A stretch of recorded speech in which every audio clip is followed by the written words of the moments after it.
The Pat Kenny Show with Aviva Insurance on Newstalk.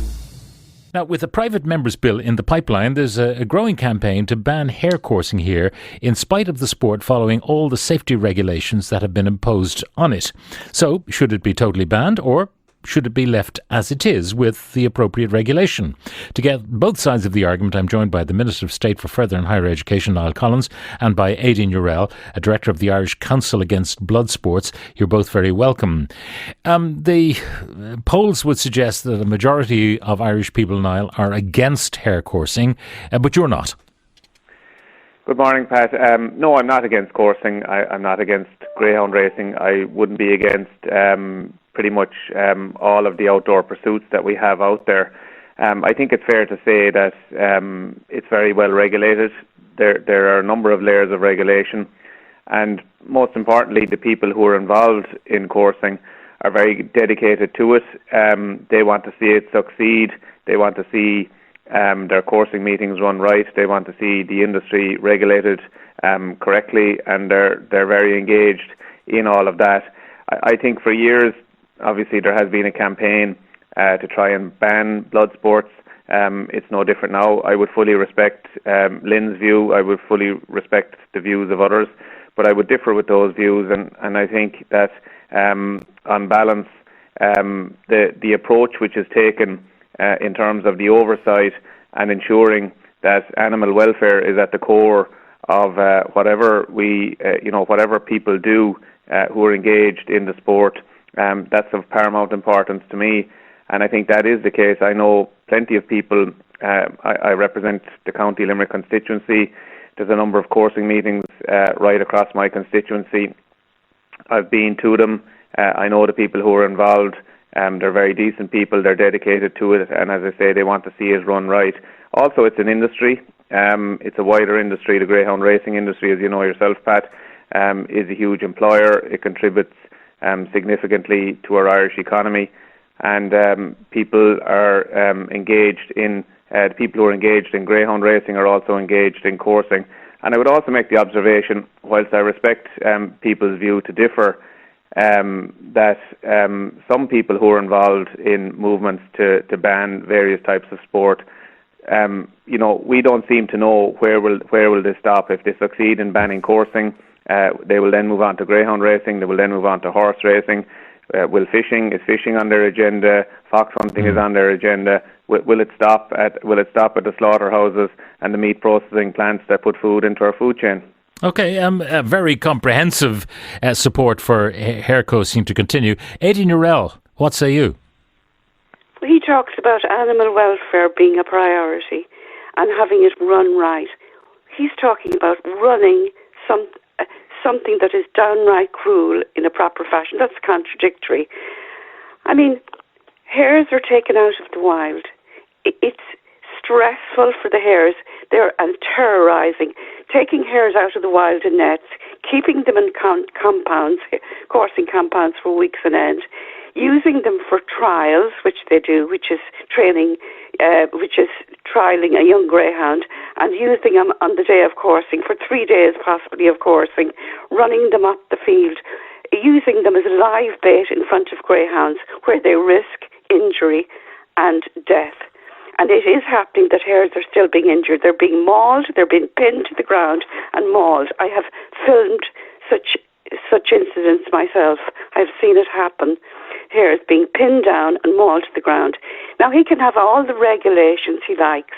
No amount of regulation, vets standing by, rangers from the national parks standing by, is going to alleviate the stress, the terror, and take the risk of injury away. I mean, that's it. They can't stop it happening. They can't stop cruelty happening. I mean, it is happening. It's downright cruel. And in fact, it's a breach of the Animal Health and Welfare Act. But it's exempted from prosecution. They have to specially exempt hare coursing and fox hunting from prosecution, because if they didn't, it would breach the Animal Health and Welfare Act. Niall Collins? Well, I don't agree. As Aideen has pointed out, there are layers of regulation in terms of oversight. You have obviously the Irish Coursing Club itself is an oversight body. It has its structures and procedures that have to be adhered to. There's rules around coursing about how the coursing meetings are run. National Parks and Wildlife have an input. Veterinarians have an input.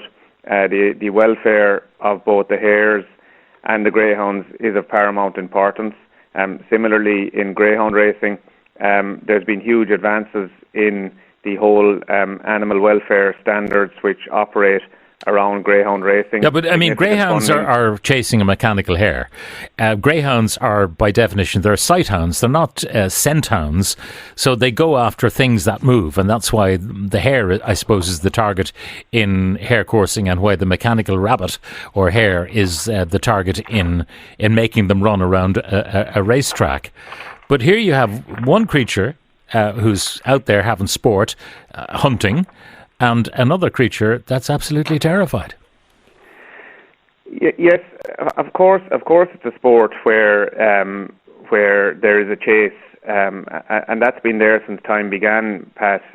It's the natural instinct of a hare to run, and it's the natural instinct of a greyhound, and indeed of most dogs, to chase a rabbit or a hare, and that has been adapted into a sport which is coursing, or an outdoor pursuit which a lot of people partake in.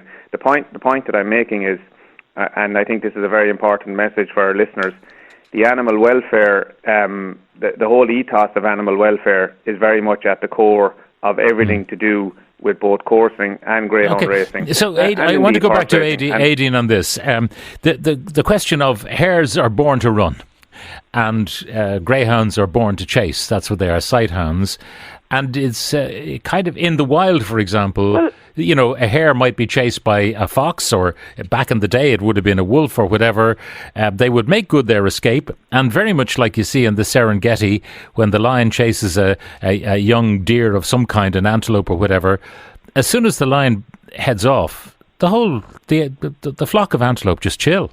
They go back to eating and as if nothing happened. Yes, but this is in the wild, Pat. This is nature in the wild. These are human beings doing this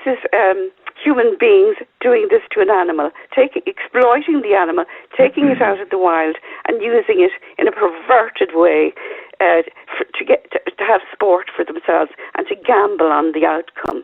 I mean, this is not normal and natural. Listen, Pat, hare coursing is now banned in England, Scotland, Wales and Northern Ireland, and we're the last outpost for this barbarism here. And as you said yourself, 77%, according to the most recent independent poll carried out in 2019, want to agree that hare coursing should be banned. And it's not an urban-rural divide. Certainly not, because when you break that down, it shows 78% of rural wanted banned and 76% urban. So there's no urban-rural divide going on here with this. This is a majority that want to see hare coursing banned. It's outdated. It belongs in a Roman Colosseum, not in 2023. I mean, I stand at these meetings, if I'm allowed in, because I'm not now. I was dragged out of Clonmel in 2014, hauled out of it for daring to film this. I said to myself, I'm at a meeting, and I said to myself, what year is this, and what planet am I on, watching this horrendous, horrible, surreal thing happening in front of my eyes? Yeah. Now, the question of chased up the field while crowds watch. Yeah, I mean, there are a number of elements, obviously, to what's going on. The hare is trapped in the field. The greyhounds chase the hare. People look on. We don't know anything, I suppose, about the internal life of the hare. And the charge will be made against you, I'm sure, that you're guilty of anthropomorphism, which is, giving human characteristics to animals. Yes, but they're guilty of perverting, exploiting an animal, taking it out of the wild, taking it out of its natural habitat, putting it into an arena and setting two dogs after it. I mean, as I said to you, Pat, this would be breaching the Animal Welfare Act, most definitely. If you did this to another animal, if you set up a cat and set 2 dogs after it, you'd be breaching the Animal Health and Welfare Act. But they have a special exemption. Why, I don't know. Why this tiny minority of animal abusers seem to be getting their way all the time when the majority want it outlawed. Yeah. It's just okay. The text coming in, it's legal only in Spain, Portugal and Ireland within the EU. Another one, there's no defence for killing for sport. It's savage, and we're horrified to read what was done in the Roman games and the way slaves were treated. We have learnt nothing. You cannot defend cruelty no matter who is there. That's from Lorna. Hare coursing, that man is talking about regulation. That's Niall Collins, the Minister. Yes, it's legal and regulated, but that doesn't mean it's right. It would be interesting to hear a vet's view on the 5 freedoms and how hare coursing aligns with that. That's from Rachel in Roscommon. As a taxpayer, I absolutely and utterly object to a single cent of my taxes being handed over to greyhound racing. The recent discovery of greyhound carcasses in Newbridge shows the kind of care and kindness that their owners provide. From Claire in Wicklow. That man, Niall Collins, should be put in a field with an angry dog and see if he'd like to be a poor, defenceless animal. Please grow up. That's from Anne O'Neill. It's so cruel, she says. I volunteer in an animal rescue. A huge amount of greyhounds that do not make the cut end up in rescue. End this barbaric practice. It's unconscionable. Coursing is just beyond its sell-by date. It's not a sport. That's from D in Kerry. So, Niall Collins, do you accept maybe that pretty soon time will be up for hare coursing? Well, what I would say to you is that my party, Fianna Fáil, supports greyhound racing. We support coursing. We support outdoor rural pursuits. The programme for government doesn't contain any proposal or plans to change that. That's my personal position. That's my party position. It's the position of the government. Whether or not sports sustain into the long term is down to the people who are engaged in the sport and the people who have an interest in it. But it's certainly across rural Ireland, particularly across the southern part of Ireland, coursing and greyhound racing is very, very strong. It's very, very vibrant. There's over 10,000 jobs allied to the industry, giving people gainful employment. And I want to make this point also, Pat, that this government has hugely increased the amount of funding which has gone into animal welfare organisations. There's 98 animal welfare charity organisations around Ireland, and the funding has increased from €3 million to €5 million under Charlie McConalogue, the Minister. All right. In other words, at the moment, at any rate, you are going to continue support of hare coursing. Aideen, I'll finally go to you. Niall is saying that thin end of the wedge, first of all, it's hare coursing, then it'll be greyhound racing. And I put it to you that, no one gets hurt in the actual racing event in greyhound racing, and in fact the greyhounds clearly show they enjoy pelting around chasing something they can never catch, but they love a good run out, they love a good stretch of the legs, and as long as they're well cared for and rehomed when their racing career is over, it shouldn't be a problem. Oh, it is a problem, Pat, because a lot of greyhounds are injured during greyhound racing, and what happens to them afterwards? They're probably put down, and we know from the greyhounds running for their lives, the award-winning documentary on RTE in 2019. We know what happens to greyhounds. It was all revealed in all its horribleness. So, are you thinking that greyhound racing should be banned, and therefore horse racing, because horses do die in horse racing, that horse racing should be banned and ultimately close the abattoirs? Pat, I think all cruelty to animals should be banned. All exploitation of animals should be outlawed. And would that extend to butchers and abattoirs? Well, Pat, I don't eat meat, and No, I'm not criticising any stance you may take, Aideen. I was just trying to find out whether or not Niall Collins' contention that if you ban hare coursing, that it will end up with banning meat in the food chain. People are becoming their eyes are opening to the cruelty that's going on. People are becoming more aware of what happens they're becoming more aware of how meat comes on a plate, where it comes from. They're beginning to realise things like this. All right. Well, that is perhaps a debate for another day. Once you know about it, you can't turn your back on it. Aideen, thank you very much for joining us.